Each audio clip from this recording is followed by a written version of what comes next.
നമസ്കാരം. കഴിഞ്ഞ ആഴ്ച ഓസ്ട്രേലിയയിലെ സിഡ്നിയിലെ ബോണ്ടി ബീച്ചിൽ ഹനൂക്ക് ആഘോഷത്തിനിടെ ഉണ്ടായ വെടിവെപ്പിൽ 15ഓളം പേർ കൊല്ലപ്പെട്ട സംഭവം ലോകമെമ്പാടുമുള്ള ജൂത വംശജർക്കിടയിൽ വലിയ തോതിലുള്ള ഭീതിയാണ് ഉയർത്തിയിരിക്കുന്നത്. ഒരു പരിധിവരെ 2021 ഒക്ടോബർ 7 ഹമാസ് തീവ്രവാദികൾ ഇസ്രായേലിലേക്ക് കടന്നു കയറി നടത്തിയ ആക്രമണത്തെ പോലെ തന്നെ ഇതും തങ്ങളെ ലക്ഷ്യമിട്ട് നടത്തിയ വലിയൊരു ഭീകരാക്രമണമായിട്ട് തന്നെയാണ് അവർ കണക്കാക്കുന്നത്.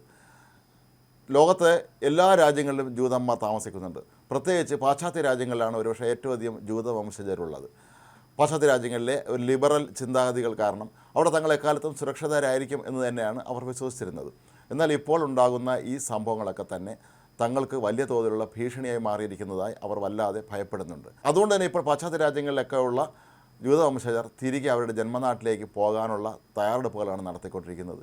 ഇത് സംബന്ധിച്ച ഏറ്റവും അധികം അപേക്ഷകൾ ഇപ്പോൾ കിട്ടിയിരിക്കുന്നത് ബ്രിട്ടനിലാണ്. ബ്രിട്ടനിലും വലിയ തോതിലുള്ള ജൂത ജനസംഖ്യ ഉണ്ട്. മാത്രമല്ല ഈ ജൂതരെ സംബന്ധിച്ചിടത്തോളം അവർ ലോകത്ത് എവിടെ പോയാലും അവിടെ ഒരുപാട് ബിസിനസ് സംരംഭങ്ങൾ ആരംഭിക്കുന്ന രീതിയാണ് അവർക്കുള്ളത്.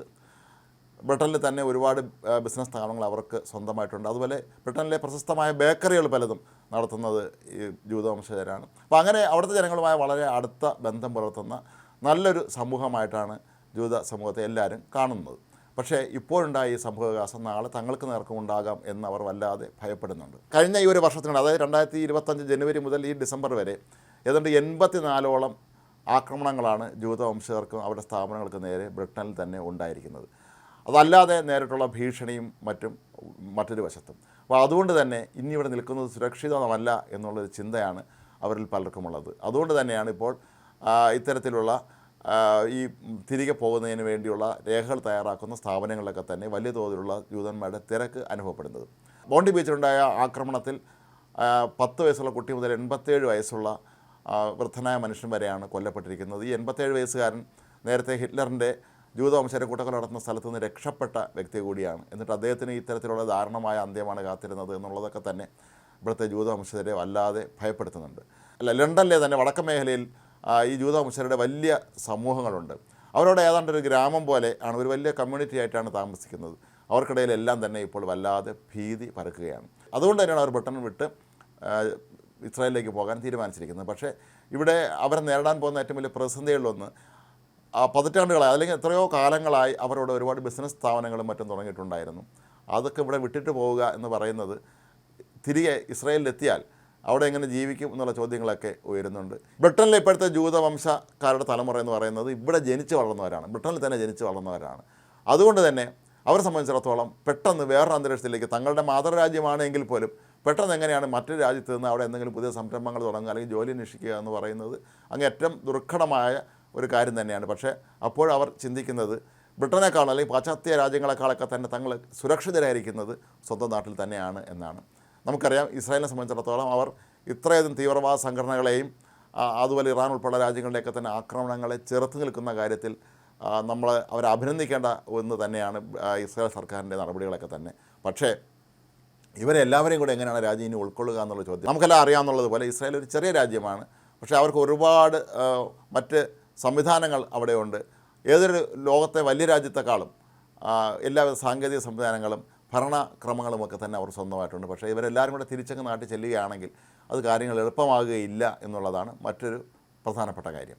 ലണ്ടനിലെ പ്രശസ്തമായ ജൂത കോളനികളിലും അവരുടെ വിദ്യാഭ്യാസ സ്ഥാപനങ്ങളിലൊക്കെ തന്നെ വല്ലാത്ത നിശബ്ദതയാണ് ഇപ്പോൾ ഉള്ളത് എന്നാണ് പലരും പറയുന്നത്. പലരും സ്കൂളിലേക്ക് കുട്ടികളെ അയക്കാൻ പോലും ഭയപ്പെടുന്നുണ്ട്. ജൂതവംശജർ അവരുടേതായ വേഷവിധാനങ്ങളോടി പുറത്തിറങ്ങാൻ പോലും ഇപ്പോൾ ഭയപ്പെടുന്നു എന്നാണ് പറയപ്പെടുന്നത്. കാരണം തങ്ങളെ ഈ വേഷം കണ്ട് ആരെങ്കിലും ആക്രമിക്കുമോ. മാത്രമല്ല ഇപ്പോൾ ബ്രിട്ടനിലൊക്കെ തന്നെ ധാരാളം അനധികൃത കുടിയേറ്റക്കാരുണ്ട്. ഇവർ പലരും മുസ്ലിം രാജ്യങ്ങളിൽ നിന്ന് വന്നവരാണ്. അവർ തങ്ങളെ ആക്രമിക്കുമോ എന്നുള്ള ഭയം മറ്റൊരു വശത്തും. അതുകൊണ്ട് തന്നെയാണ് ഈ രാജ്യം വിട്ട് പോകാൻ ഇപ്പോൾ ഇത്രയധികം ആളുകൾ താല്പര്യം കാണിക്കുന്നത് എന്നാണ് പറയപ്പെടുന്നത്. മാത്രമല്ല അവരുടെ ജീവിതത്തിലെ പ്രധാനപ്പെട്ട ആഘോഷ ചടങ്ങുകൾ പോലും ഇപ്പോൾ അവർ പരസ്യമായി തെരുവിലിറങ്ങി അതൊക്കെ തന്നെ ചെയ്യാൻ അവർ മടിക്കുകയാണ്. കാരണം ഏത് നിമിഷമാണ് തങ്ങൾക്ക് നേരെ ആക്രമണം ഉണ്ടാകുന്നുള്ള ഭയം അവിടെയുണ്ട്. മാത്രമല്ല പൊതുഗതാഗത സംവിധാനമാണെങ്കിലും അതുപോലെ തെരുവുകളിലേക്ക് കുടുംബമായി വൈകുന്നേരത്ത് ഷോപ്പിങ്ങിന് ഇറങ്ങാനാണെങ്കിലും ഒക്കെ തന്നെ ഇപ്പോൾ എല്ലാവരും ഭയപ്പെടുകയാണ്. കാരണം എപ്പോഴും വേണമെങ്കിലും തങ്ങൾ ആക്രമിക്കപ്പെട്ടേക്കാം ഈ രാജ്യത്തും എന്നുള്ളൊരു ചിന്തയാണ് അവർക്കുള്ളത്. ഓസ്ട്രേലിയ പോലെ അവിടെ തീവ്രവാദ പ്രശ്നങ്ങളൊന്നും തന്നെ ഇല്ലാതെ വളരെ സമാധാനപരമായി ജീവിക്കുന്ന ജനങ്ങളുള്ള ഒരു രാജ്യത്ത് പോലും ഈ ഇത്തരത്തിലുള്ള വലിയ ഭീകരമായൊരു ആക്രമണം ഉണ്ടായി എങ്കിൽ ഇനി ഈ ബ്രിട്ടൻ പോലെയുള്ള രാജ്യങ്ങളിൽ എങ്ങനെയായിരിക്കും ഇത് കൂടുതൽ സംഭവിക്കുക? കാരണം ബ്രിട്ടനിലാകട്ടെ ഒരുപാട് അനധികൃത കുടിയേറ്റക്കാരുണ്ട്. ഇവരിൽ പലരും അത്ര നല്ല പശ്ചാത്തലമുള്ളവരല്ല. അവർ തന്നെ ഇവിടെ എത്തിയതിന് ശേഷം ബലാത്സംഗം ഉൾപ്പെടെയുള്ള അല്ലെങ്കിൽ കൊലപാതകം ഉൾപ്പെടെയുള്ള കേസുകൾ പ്രതികളായ എത്രയോ പേരുണ്ട്. ഇവർ നാളെ തങ്ങളെ ആക്രമിക്കുകയില്ല എന്ന് എങ്ങനെ ഉറപ്പാക്കാൻ കഴിയും എന്നാണ് ഇവിടെയുള്ള ജൂത വംശജർ ചോദിക്കുന്നത്. ഏതായാലും ജൂത കേന്ദ്രങ്ങളിലൊക്കെ തന്നെ പോലീസ് സുരക്ഷ വർദ്ധിപ്പിച്ചിട്ടുണ്ട്. ജൂതന്മാരുടെ വിദ്യാഭ്യാസ സ്ഥാപനങ്ങളിലും അതുപോലെ അവർ ഒത്തുകൂടുന്ന അവരുടെ സിനഗോഗുകളിലും ആരാധനാലയങ്ങളിലുമൊക്കെ തന്നെ വലിയ തോതിലുള്ള സുരക്ഷയാണ് ഏർപ്പെടുത്തിയിട്ടുള്ളത്. പക്ഷേ ഇതൊക്കെ ഉണ്ടെങ്കിൽ പോലും തങ്ങൾ പുറത്തിറങ്ങിയാൽ തെരുവുകളിലും മറ്റുമൊക്കെ സഞ്ചരിക്കുമ്പോൾ എങ്ങനെ സുരക്ഷിതരായിരിക്കും എന്നാണ് ഇവർ ഇപ്പോൾ ചോദിക്കുന്നത്. യൂറോപ്പിലെ തന്നെ ഏറ്റവും വലിയ ജൂത കേന്ദ്രങ്ങളിലൊന്നായ നോർത്ത് ലണ്ടനിലെ സ്റ്റാംഫോർഡ് ഹില്ലിലും പരിസര പ്രദേശങ്ങളിലും താമസിക്കുന്ന കുടുംബങ്ങളാണ് ഇപ്പോൾ ഇത്തരത്തിൽ കടുത്ത ഭീഷണി നേരിടുന്നത്. അവർ വലിയൊരു സമൂഹമാണ് അവിടെ ഉള്ളത് ഈ മേഖലയിൽ. അവർ ഇപ്പോൾ ഭയപ്പെടുന്നത് ഈ തങ്ങളെ ഇങ്ങോട്ട് കടന്നു വന്ന് ആക്രമിക്കുകയാണെങ്കിൽ ഒരുപാട് ജൂതന്മാർക്ക് അപകടം സംഭവിക്കാം എന്നുള്ളതാണ്. കാരണം ഈ മേഖലയിൽ ജൂതന്മാർ മാത്രമാണ് താമസിക്കുന്നത്. അതുകൊണ്ട് തന്നെ ഈ തീവ്രവാദ സംഘടനകൾക്ക് വേണമെങ്കിൽ ഈ മേഖലയിലേക്ക് കടന്നു ചെന്ന് അവർ ആക്രമണം നടത്തിയാൽ, ഓസ്ട്രേലിയ സംഭവിച്ച പോലെ ഒരു ആക്രമണം നടക്കുകയാണെങ്കിൽ അത് തങ്ങൾക്ക് വലിയ ദുരന്തമായി മാറും എന്നാണ് ഇവരെല്ലാവരും തന്നെ ഇപ്പോഴും ഭയപ്പെടുന്നത്. ഇസ്രായേലിൽ നിലവിലുള്ള ആ യുദ്ധ സാഹചര്യത്തെക്കാൾ ഭീതിതമായ അന്തരീക്ഷത്തിലൂടെയാണ് തങ്ങൾ UK യിൽ കടന്നു പോകുന്നത് എന്നാണ് ഇവരിൽ പലരും ചിന്തിക്കുന്നത്. ഇസ്രായേലാണെങ്കിൽ അവിടെ തീവ്രവാദികളുടെ ആക്രമണത്തെ നേരിടാൻ വേറെ ഒരുപാട് സംവിധാനങ്ങൾ ഒരുക്കിയിട്ടുണ്ട്. അവർക്ക് മിസൈൽ പ്രതിരോധ സംവിധാനം സുശക്തമാണ്. അങ്ങനെയുള്ള ഒരു സ്ഥലത്തേക്ക് പോകുമ്പോൾ ഇവിടത്തെക്കാൾ നിങ്ങൾ സുരക്ഷിതരായിരിക്കും എന്നാണ് ഇവർ കരുതുന്നത്. സാംസ്കാരിക വൈവിധ്യത്തിന് ഏറെ പേരുകേട്ട ഒരു സ്ഥലമാണ് ബ്രിട്ടൻ. അവിടുത്തെ തലസ്ഥാനമായ ലണ്ടൻ നഗരത്തിലൊക്കെ തന്നെ ജൂതന്മാരുടെ സാന്നിധ്യം അവർക്ക് ഏറെ ആഹ്ലാദകരമായ ഒരു അനുഭവമാണ്, അല്ലെങ്കിൽ ഓർമ്മകളാണ് ഇത്രയും കാലം സമ്മാനിച്ചത്. പക്ഷേ ഇനി അങ്ങോട്ട് തങ്ങൾ ആരും ഇവിടെ സുരക്ഷിതരല്ല എന്നുള്ളൊരു വല്ലാത്ത ഭയം അവരെ പിടികൂടുന്നുണ്ട്.